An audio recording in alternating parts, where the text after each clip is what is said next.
bahwa anak bisa belajar lebih baik jika mendapatkan bimbingan dari orang dewasa. Orang tua dapat membantu anak belajar matematika dengan cara memberikan scaffolding atau bimbingan bertahap, seperti menggunakan benda nyata, misalnya mengajarkan konsep pecahan dengan memotong sebuah kue. Jadi orang tua bisa mengajarkan anak konsep pecahan dengan memotong kue menjadi dua secara tidak langsung. Orang tua di situ sudah mengajarkan konsep pecahan. Selanjutnya bisa juga dengan mengajukan pertanyaan terbimbing, seperti misalnya anak itu mau makan apel, anggur, misalnya di piringnya tuh udah ada 3 anggur, terus ibunya tuh bisa bilang kalau misalnya ibu tambah 2 anggur jadi berapa anggur yang ada di piring. Di situ anak bisa menghitung jumlah anggurnya. Di situ juga anak secara tidak langsung belajar matematika. Selanjutnya ada menghubungkan matematika dengan kehidupan sehari-hari. Bisa seperti menghitung uang belanjaan atau mengukur bahan saat memasak. Selanjutnya ada teori perkembangan Brown van Brunen. Menurut teori ini, lingkungan sekitar, terutama keluarga, sangat berpengaruh pada perkembangan anak. Orang tua dapat mendukung anak dengan menciptakan suasana belajar yang positif di rumah, berkomunikasi dengan guru untuk memahami perkembangan anak. Selanjutnya ada mendukung kebijakan pendidikan yang membantu anak memahami matematika dengan lebih baik. Yang ketiga ada teori keterlibatan orang tua Einstein. Einstein menjelaskan bahwa ada 6 cara orang tua dapat terlibat dalam pembelajaran anak, yaitu dengan pengasuhan, yaitu menciptakan lingkungan belajar yang nyaman di rumah sehingga anak bisa merasa nyaman untuk belajar dan tidak tertekan. Selanjutnya ada komunikasi, yaitu berdiskusi dengan guru tentang perkembangan matematika anak. Jadi orang tua itu bisa berdiskusi dengan guru perkembangan anak itu sudah sejauh mana, sehingga orang tua dan guru bisa saling mendukung. Jadi tidak ada misalnya orang tuanya ngajarin berhitung itu secara tidak langsung atau misalnya mengenalkan, terus di sekolahnya malah ngajarin langsung tambah-tambahan. Jadi di situ kan tidak berkesinambungan. Selanjutnya ada belajar di rumah. Orang tua itu bisa mendampingi anak saat belajar di rumah. Terus pengambilan keputusan,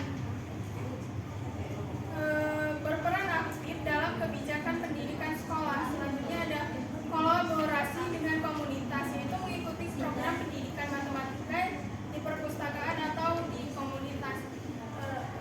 Matematika bukan hanya soal angka di buku, tetapi juga bagian dari kehidupan sehari-hari. Dengan keterlibatan orang tua, anak dapat belajar matematika dengan cara yang lebih menyenangkan dan bermakna, sehingga anak itu nggak takut dengan matematika. Anak nggak menganggap matematika itu suatu hal yang menyeramkan. Selanjutnya akan disampaikan oleh Mutia.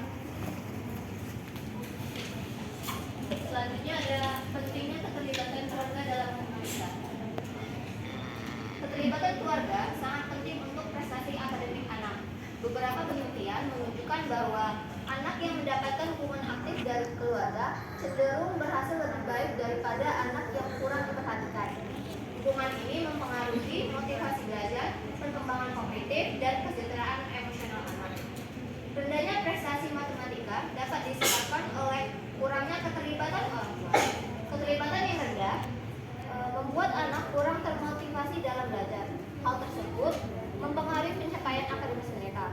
Orang tua berperan penting dalam perkembangan dan pendidikan anak. Mereka harus memberikan dukungan, perhatian, dan motivasi. Namun, banyak orang tua yang tidak dapat terlibat maksimal dikarenakan kesibukannya masing-masing. Hal ini menyebabkan anak kurang mendapatkan dukungan belajar yang diperlukan. Keterlibatan orang tua dapat meningkatkan prestasi akademik dan cara belajar anak. Orang tua yang memahami peran mereka dalam pendidikan akan lebih bertanggung jawab terhadap keberhasilan akademik anak. Keterlibatan orang tua dalam pendidikan anak dapat diwujudkan dalam beberapa bentuk, diantaranya yaitu yang pertama ada memenuhi sarana dan prasarana belajar yang dibutuhkan.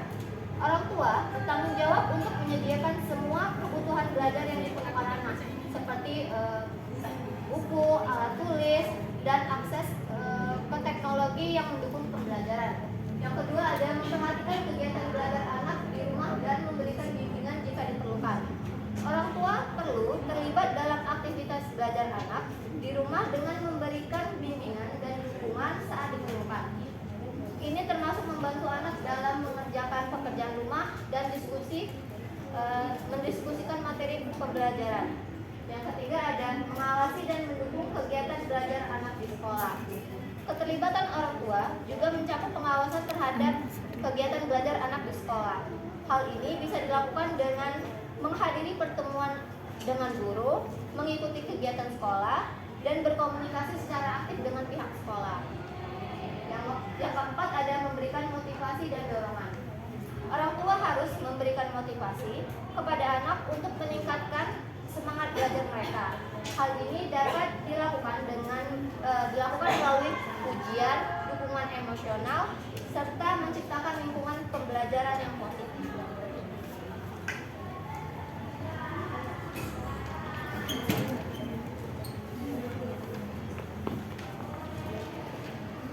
Selanjutnya adalah dampak psikologis dan juga motivasi belajar anak dalam matematika.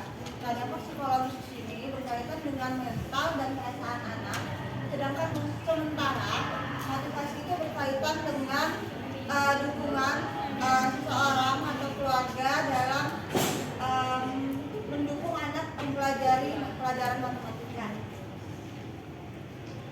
Di sini ada peran orang tua itu untuk mendukung motivasi belajar anak ini adalah dengan salah satu caranya itu memberikan orang tua itu memberikan kesempatan kepada anak-anaknya, misalnya setiap dari belanja gitu anak-anaknya itu diberi kesempatan untuk menghitung kembalian, atau anak-anaknya juga itu dilibatkan kalau misalkan orang tuanya lagi masak, orang tuanya melibatkan anaknya dengan mengetahui resep makanannya.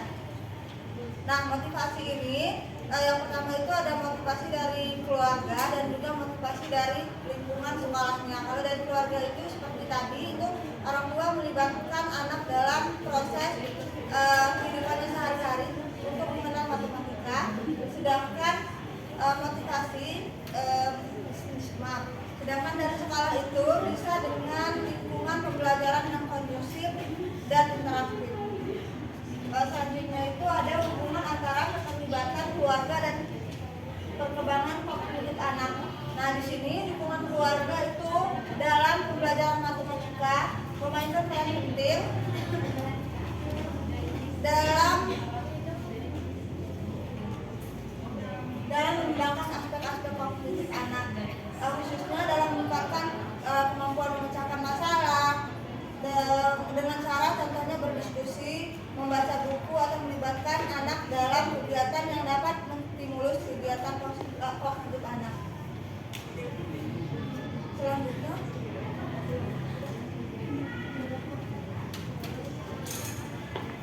Selanjutnya ada strategi yang dapat diterapkan. Strategi pembelajaran matematika menjadi tantangan bagi anak-anak, namun peran aktif dari keluarga dapat menjadi kunci dalam membantu anak mengatasi kesulitan dalam belajar matematika. Sana.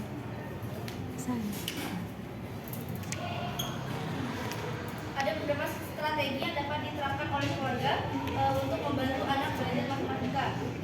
Yaitu yang pertama, menciptakan lingkungan yang kondusif dan positif di rumah. Contohnya seperti kita sebagai orang tua memberi pujian kepada anak sudah mencoba, bukan hanya hasil akhirnya, tapi kita kayak apresiasi juga karena dia sudah bisa mencoba belajar matematika itu. Seperti kayak kamu sudah mencoba, kamu keren banget, kayak kamu udah bisa. Nah, terus nyediain waktu khusus untuk belajar matematika dengan belajar sambil bercerita, dan menghindari kata-kata negatif seperti matematika itu susah, karena itu biasanya membuat anak jadi takut gitu, terdistract karena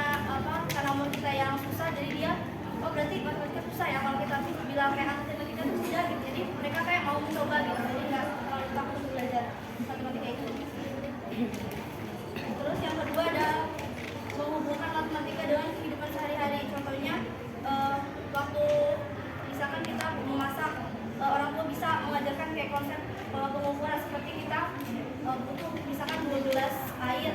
Nah, kita baru tuangin 1 gelas air. Nanti kita nanya nih kayak kurang berapa lagi ini kurang berapa lagi ini gelas airnya gitu.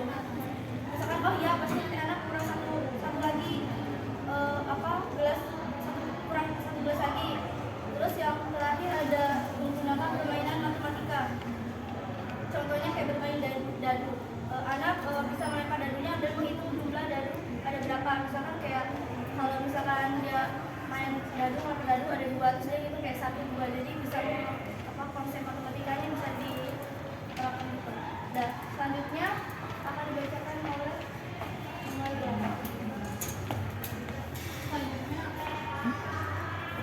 Selanjutnya tantangan orang tua. Tantangan yang sering dihadapi oleh orang tua dalam pendidikan matematika serta strategi yang dapat diterapkan mengatasinya. Yang pertama ada keterbatasan waktu. Beberapa orang tua itu sibuk bekerja sehingga mereka sulit untuk mendampingi anaknya belajar. Nah, cara mengatasi hal ini, orang tua bisa mencari waktu yang fleksibel, seperti misalnya sebelum tidur atau saat saya libur untuk membahas materi matematika bersama anak. Lalu yang kedua, kurangnya pemahaman terhadap materi matematika. Beberapa orang tua merasa sulit untuk bisa membantu anak mereka dalam belajar matematika karena kurangnya pemahaman mereka tentang konsep-konsep matematika yang diajarkan di sekolah. Solusinya adalah orang tua bisa menggunakan beberapa sumber seperti video tutorial, aplikasi edukasi, atau orang tua juga bisa bertanya langsung pada guru untuk mendapatkan penjelasan yang lebih baik. Yang terakhir, perbedaan metode pembelajaran. Metode matematika selalu berkembang seiring berjalannya waktu. Apa yang diajarkan kepada anak oleh guru di sekolah bisa berbeda dengan apa yang dipahami oleh orang tua. Cara mengatasinya, orang tua bisa berdiskusi dengan guru untuk mendapatkan informasi yang lebih jelas.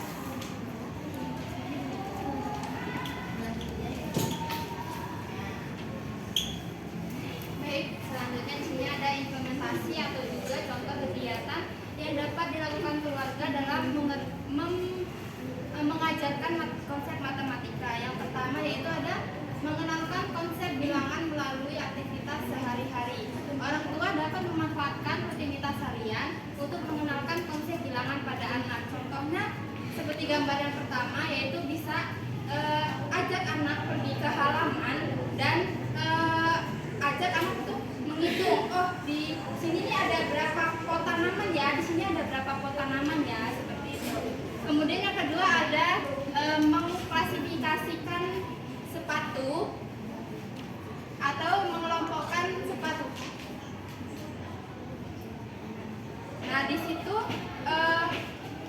ajak anak untuk menata sepatu, misalnya seperti mana yang sepatu ayah, mana yang sepatu ibu, dan mana sepatu yang miliknya. Ataupun juga bisa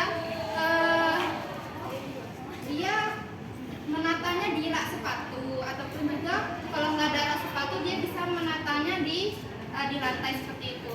Kemudian selain sepatu bisa juga sendal ataupun juga mainan milik anak. Kemudian di sini ada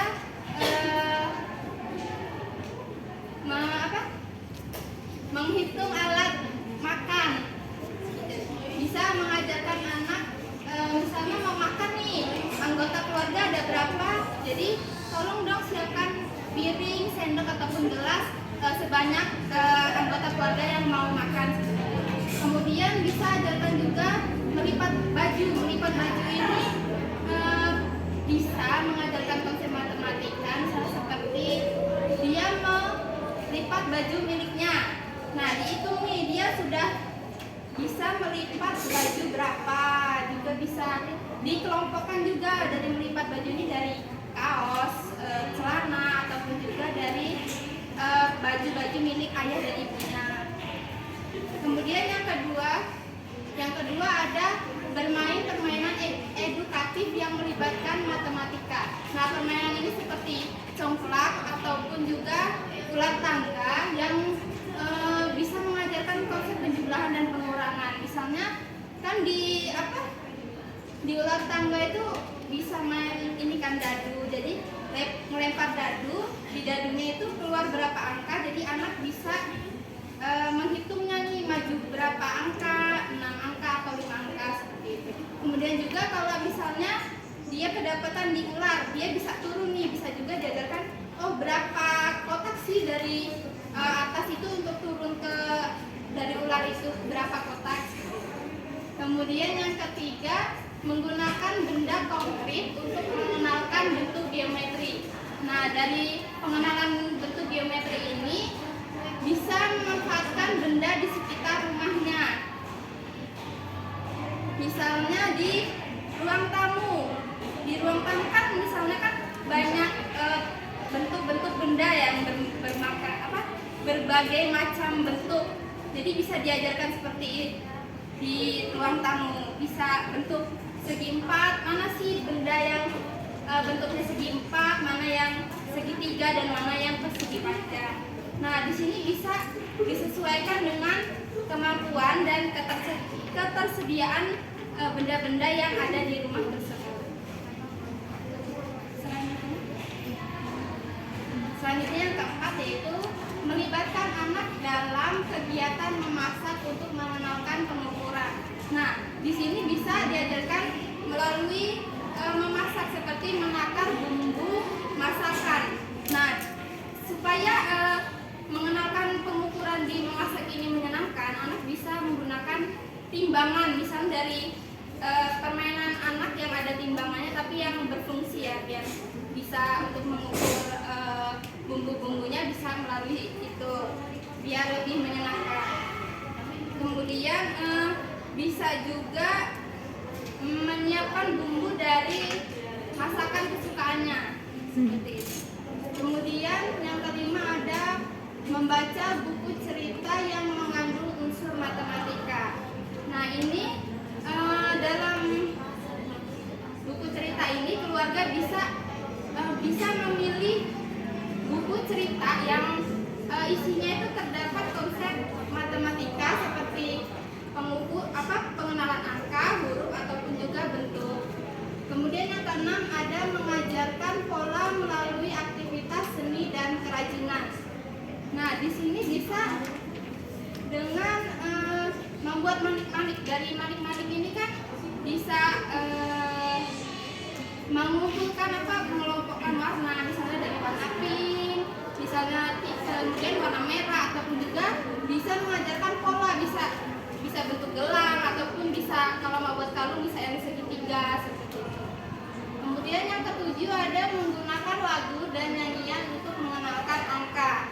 Nah, di sini keluarga ataupun orang tua bisa mengajarkan anak mengenal angka dengan lagu-lagu seperti lagu ini.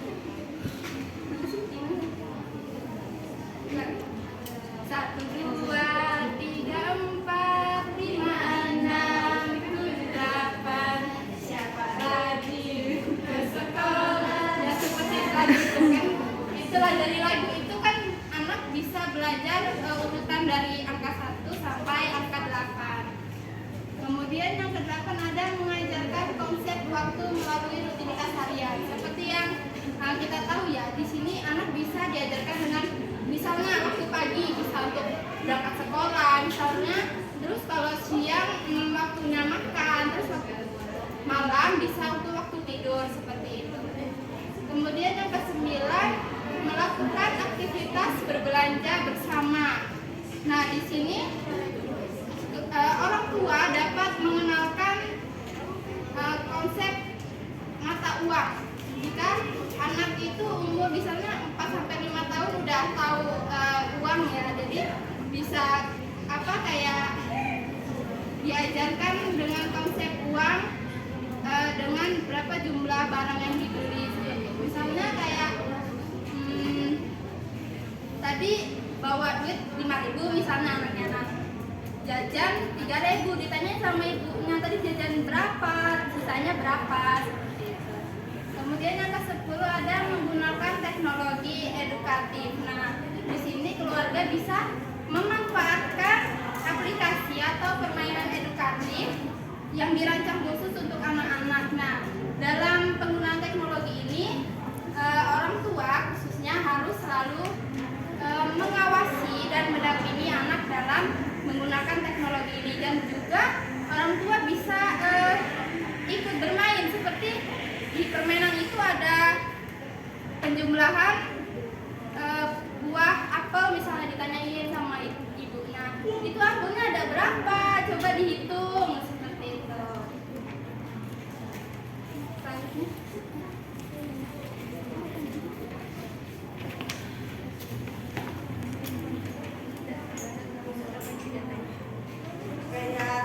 Dari yang kita bahas tadi bisa kita ambil kesimpulan ya bahwa keterlibatan orang tua itu sangat penting untuk membangun konsep matematika pada anak usia dini. Nah, dengan cara melibatkan anak dalam kehidupan sehari-hari seperti ketika ya sudah dijelaskan tadi, ketika anak dengan cara yang ketika anak di dapur membantu ibunya memasak, selanjutnya itu dengan cara menghitung benda-benda yang ada di sekitarnya. Contohnya itu ketika anak mau sarapan, anak-anak diizinkan untuk menghitung ada berapa jumlah piring gitu, atau menghitung berapa jumlah sendok. Selanjutnya itu menghubungkan konsep matematika dengan cara yang nyata atau konkret. Contohnya ketika jam 6 pagi anak bangun, setelah anak bangun pada 6.15 anak harus mandi. Kemudian anak-anaknya berangkat pada jam 7.30, maka dengan begitu kita bisa mengenalkan konsep matematika itu secara konkret kepada anak. Dan harus diperhatikan lagi bahwa pada anak usia dini itu harus mengajarkan konsep matematika secara menyenangkan.